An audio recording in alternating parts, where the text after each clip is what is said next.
Hey guys, you guys ready to get really mad? Are you guys ready to get absolutely furious with the Federal Bureau of Prisons? Then listen to this. Donald Trump, you better pay attention. This is gonna make people angry. I could get killed for this video. Okay, I wanna talk to you today about PREA, P-R-E-A, and I wanna talk to you today about federal prisoners that are mentally handicapped getting physically abused by other prisoners in the Federal Bureau of Prisons because of improper management of the BOP. Let's get into this. I'm gonna give you a personal story first because this is just crazy. Okay, so I was in Seattle CTEC, and I felt like it was my personal ministry to protect the vulnerable, to protect people that were mentally handicapped. And all over the BOP, I witnessed mentally handicapped people that were like literally mentally 12 years old in their mind, and I watched them being abused and used as prey by people that were of sick mindsets, people that were much more, capable, much more capable in their minds, people that were, old, people that were young, but that were basically predators, and they were basically using these very vulnerable 12-year-old inmates as basically prey, and paying them with candy bars, etc. So here's one instance, here's one story out of 1,000 that I could tell you.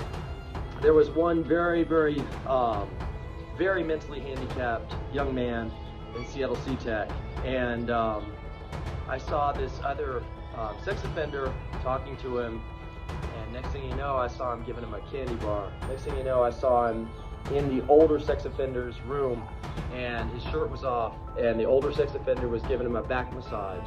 And that's the very beginning to a happy ending. You know that. You know what was going on right there. And immediately, I just got into a rage. I went straight to the federales. I went straight to the correctional staff, and I told them, I'm calling the FBI right now. Get that kid out of that guy's room right now. And I went right to the room, and I told the guy, I said, you ready to die right now? You ready to die right now? Let go of that kid. I said, I'm watching you.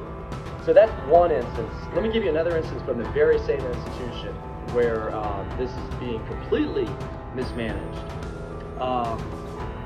You know that sex offenders are not allowed to sit at normal tables with normal people. They have to actually sit on the floor in many cases. So there was another sex offender, but he was mentally handicapped. He committed a sex offense because he was completely mentally handicapped, like an 11-year-old kid.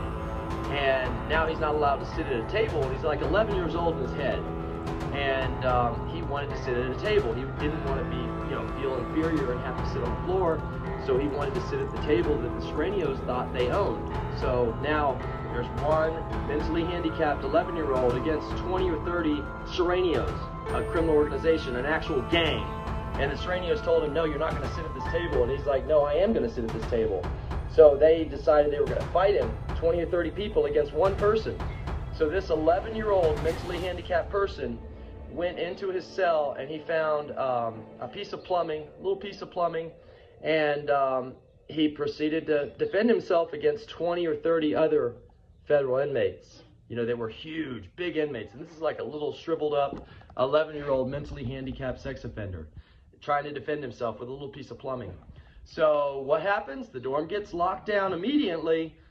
The guards rush in. They take witness statements from everybody. Everybody's like, yeah, he had a weapon. Yeah, he tried to fight, 20 or 30 other inmates.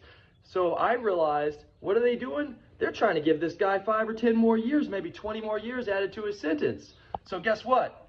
I'm the only one out of that entire dorm of 220 people. I'm the only one that writes a positive statement for him. I immediately jump on the phone with the prosecutor's office. I immediately try to contact his attorney, and I try to protect him. I try to keep him from getting 5 or 10 more years. But guys, this is a serious problem. They lock up, the federal judges are locking up mentally handicapped people with a mindset of 10 years old, 11 years old, etc. When you're of this young mindset, you do things you're not supposed to do. You still have urges. You have primal urges like a man would have, and you do things you shouldn't be doing. This is the parents' fault for not putting these kids on medication. Putting these kids on medication so that they don't have these urges. The parents need to be prosecuted, not the kids.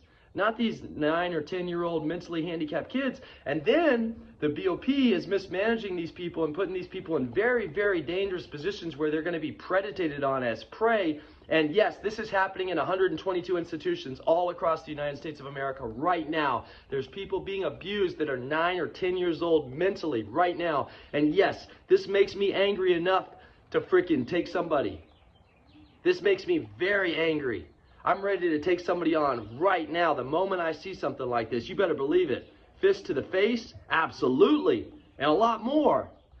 Guys, we got to change this. I'm so mad right now, I want to blow up right now. Just thinking about these stories, thinking about these things that happened that I saw with my own eyes at every single one of the 26 prisons I was incarcerated in. Yes, the BOP is dead wrong. People in the BOP need to go to prison for life because this is happening right now. And this has to stop. This is mismanagement of an institution. This is not complying with the security of an institution. And this is just stupidity. This is why these people do not need to be employed by the Federal Bureau of Prisons. This is far more proof that every single lieutenant, every single captain, every single sergeant, every single officer needs to be fired and prosecuted today, because this has been going on for years and years and years and years. And with these things going on, the best thing to do is just give them a 10-year plea deal. Let them all sign it. If they don't want to sign it, then we'll go back through their cases, we'll go back through their past, and we'll give them all life. But it's a no-brainer. They need to sign a 10-year plea deal. Every single employee of the BOP needs to sign a 10-year plea deal. I've laid out far more evidence than I've even needed to over the last few days, and I'm ready to come to Washington, D.C. and talk to the U.S. Senate Judiciary Committee. I'm ready to talk to Congress. I'm ready to talk to the Senate. So, White House, contact me ASAP. I've got everything you need. I've been studying the corruption for years and years and years and years, and I'm ready to tear down the BOP. The walls are coming down right now. Thank you very much. This is Wesley Todd with Federal Prison Consulting. God bless.